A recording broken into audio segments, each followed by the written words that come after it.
Storm Lake, Iowa. Senator Kamala Harris ordered tacos at a Mexican joint in Storm Lake, 2 chicken, 1 pork. She mingled with the masses at a New York-themed bar in Sioux City. "You've got the whitest teeth," one patron told her. "That's a plus right there." She sampled apple egg rolls and flipped pork chops at the Iowa State Fair in Des Moines. "I can also flip Republicans," she grinned while gripping a metal spatula. As Ms. Harris trundles her way across Iowa on a 5-day bus tour that is her longest trip yet to any early primary state. The California Democrats' embrace of Iowa's quirky political traditions has delivered the unmistakable message that the state's kickoff caucuses are increasingly central to her 2020 calculations after months of focus on South Carolina. By the end of her tour on Monday, Ms. Harris will have made more stops in Iowa on this trip than she did in the entire first half of 2019, according to the Des Moines Register's candidate tracker. She did not once venture farther west than the Des Moines suburbs until July, as her one planned trip there was scratched because of Senate votes. "You can't fake showing up," said Jim Ellison, the Democratic county chairman in Buena Vista, in northwestern Iowa, who happily introduced himself to Ms.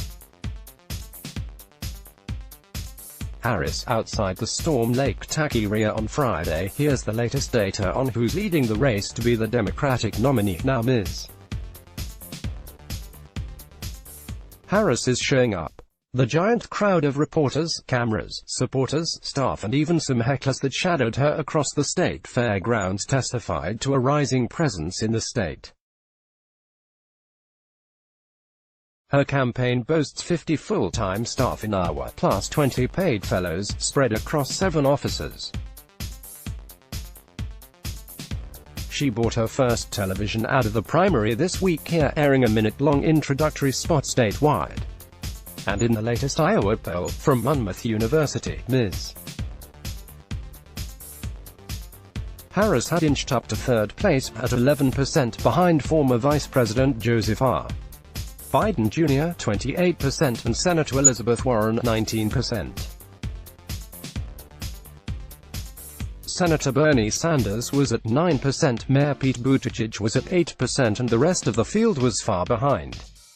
Image tour started in western Iowa on Thursday. Credit Maddie McGarvey for the New York Times. Image crowd in Sioux City cheered. Credit Maddie McGarvey for the New York Times. Images. Harris has favored rallies to more freewheeling campaign events. Credit Maddie McGarvey for the New York Times. Strategists for Ms. Harris say her newfound focus is a result of the surprising degree to which the race in Iowa remains wide open, despite Mr. Biden's continued advantage in the polls and the sizable operation Warren has constructed. It is also a tacit acknowledgement of history. Those outside the top 3 finishes in Iowa rarely go on to capture the nomination. Ms. Harris's husband, Douglas Emhoff, who joined her at the state fair, has been courting Iowa activists and officials to ply them for information and possible endorsements. He has even traveled to Iowa on his own for meetings. "Do you think Kamala can still win Iowa?" Mr. Emhoff recently asked one Iowa Democrat, after acknowledging her slow start in the state, according to a person who relayed the private conversation anonymously in order to maintain a relationship with the campaign. Ms. Harris and her team have long been circumspect about the W word and Iowa. Her campaign had initially sought to tamp down expectations here, suggesting that, unlike some rivals, victory was not essential. South Carolina, with its heavily African-American electorate, instead, has been pinned as the state most likely to propel her candidacy forward.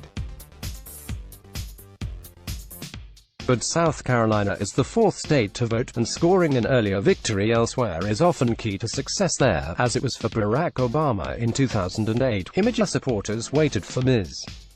Harris to arrive at the Iowa Democratic Wing Ding in Clear Lake on Friday. Credit Maddie McGarvey for the New York Times. SMS.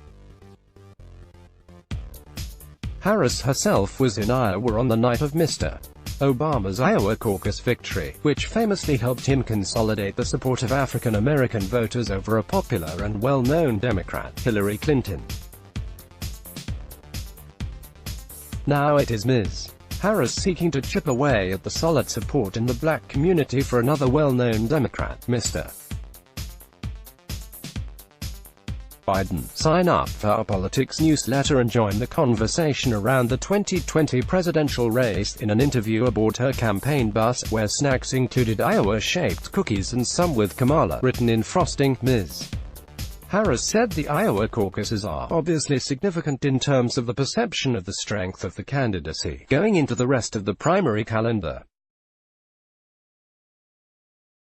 "You can't deny that," she said. As summer has unfolded, Ms. Harris has more firmly found her ideological place in the expansive primary field, landing herself somewhere between the unalloyed liberalism of Mr. Sanders and Ms. Warren and the moderation of Mr. Biden. "From my perspective, what people want is that you see them, and you are prepared to solve the problems and the issues that wake them up in the middle of the night," Ms. Harris said in the interview. "They couldn't give a hoot about your ideology. That's not what people want right now. Because ideology doesn't fix problems. And what people want, I believe people want a problem-solving president." Image in a tour and in a television ad. Ms. Harris is highlighting her 3 a.m. agenda to address the economic issues that keep Americans up at night. Credit Maddie McGarvey for the New York Times. In Sioux City, for instance, she sidestepped a question about whether she would label President Trump a white supremacist, a designation that some of her rivals in the primary, including Ms. Warren, Mr. Buttigieg, Mr. Sanders, and Beto O'Rourke, began using last week. Prominent black politicians, such as Mr. Obama, have often avoided such sharp language about white leaders and sought to stress themes of tolerance and unity. Ms. Harris said it was a fair conversation that's happening, because Mr.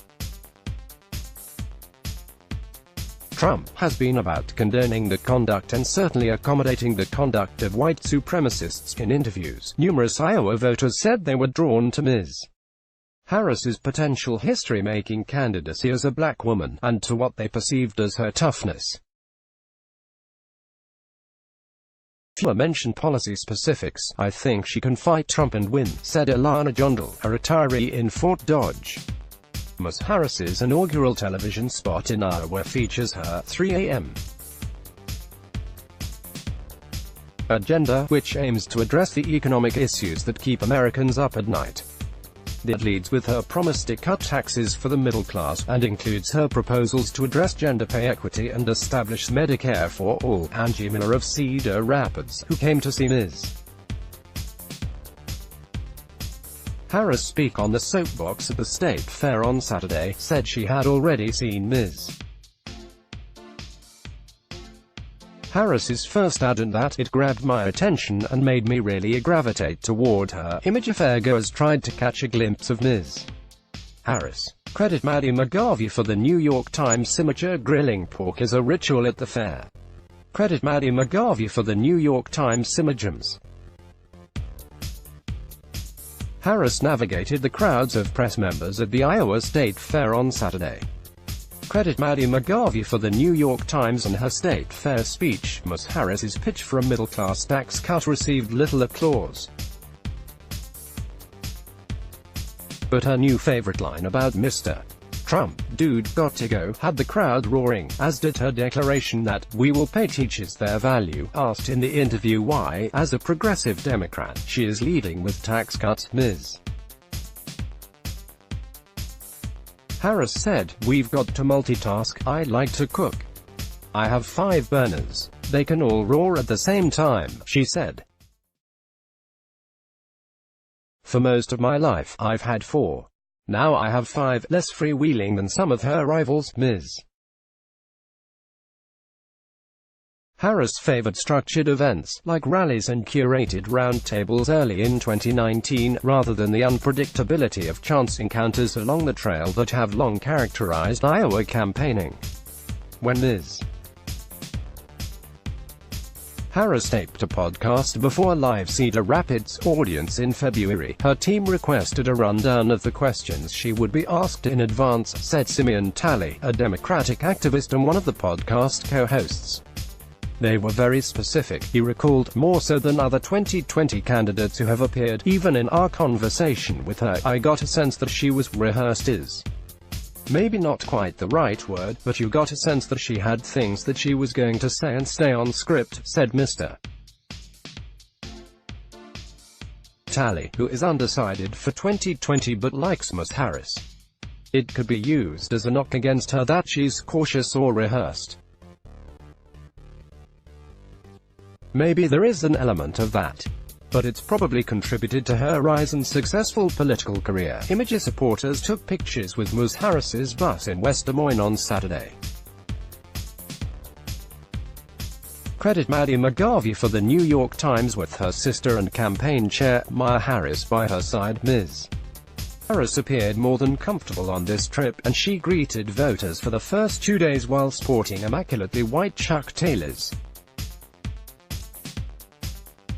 She made her first campaign stop through an Iowa bar, and offered instruction on pronouncing her name. Just think of comma and add "la."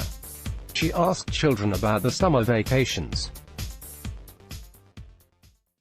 And she comforted a young woman who told her she came to the United States as an infant and was in the Obama-era immigration policy that shielded from deportation young immigrants brought to the country illegally as children. Always remember. Ms. Harris told her, "You belong here." Ms.